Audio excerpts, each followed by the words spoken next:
ஸ்வீகரிச்சிருந்தா இந்த சீபாத தீர்த்தம் ஏன் வாங்கிக்கணும் அப்படின்ட்டு தெரிஞ்சுக்கணும். அதுக்கு உதாரணமாக ஒரு பெருமானார் வந்து மேல்கோட்டையில் கைங்கரியம் பண்ணிட்டே இருக்கச்ச தொண்டனூர் அப்படின்ற கிராமத்துக்கு வர எதிராஜரும் ராமானுஜரும் முதலியாண்டானும் தொண்டனூர் அப்படின்ற கிராமத்துக்கு வர அந்த ஊர்ல வந்தாக்கா எல்லோருமே திகம்பர்கள். அந்த ஊர்ல அத்தனை பேரும் திகம்பர்கள் அப்படின்னாக்கா யாரும் வஸ்திரம் ஒத்திக்க மாட்டான். அந்த மாதிரி இருக்கிறவா அவளுக்கு என்னன்னாக்கா வஸ்திரம் இல்லை அப்படின்னாக்கா வைராக்கியம் வந்துடும். வைராக்கியம் வந்தாலே மோட்சம் அப்படின்ற அவ அந்த மாதிரி நினைச்சுட்டு இருக்கான். அந்த ஊருக்கு எதிராக வர இந்த மாதிரி சொல்லி பார்த்தா இந்த மாதிரி இருக்காதீங்கோ, ஆடு மாடெல்லாம் வஸ்திரம் இல்லாம இருக்கு, அதுக்கெல்லாம் மோட்சமா, நீங்க அது மாதிரிலாம் இருக்காதீங்கோ, நீங்க உங்களை மாத்திக்கோங்கோ அப்படின்னு எவ்வளவோ சொல்லி பார்க்கிறாரு. அவ கேட்கிறதாவே இல்லை, கேட்கவே மாட்டேன்றான். ஏன்னா வாதத்துக்கு மருந்து உண்டு, பிடிவாதத்துக்கு மருந்தே கிடையாது. அதனால பிடிவாதமா அவ வந்து முடியாது அப்படின்னு சொல்ல ராமானுஜர் வந்து ரொம்ப வருத்தப்பட்டார்.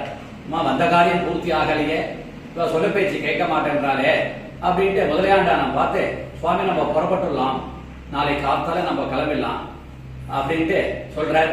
ஆகட்டும் சுவாமி அப்படின்ற உடனே அவருக்கு தோணித்து சுவாமி எம்பெருமானாருக்கு முதலியாண்டான பார்த்து சொல்ற, நீங்க வந்து ஒண்ணு பண்ணுங்க, அவ தீர்த்த எங்க கொண்டு வரான்னு பார்த்துக்கோங்க.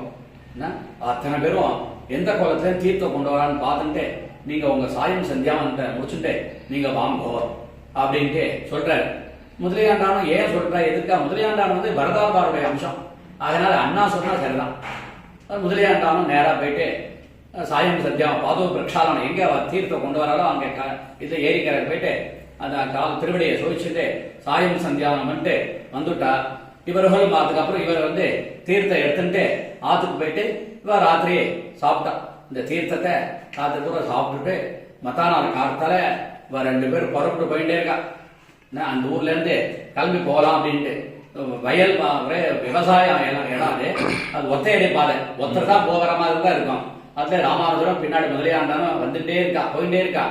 எதிர்க்க நூற்றுக்கணக்கான தொண்டனூர்ல இருக்கிற நூற்றுக்கணக்கான ஜனங்க வஸ்திரத்தை உடுத்துட்டு வெத்தரபாகத்தோட எதிர்க்க வர. ராமானுஜருக்கு சந்தோஷமா இருக்கு.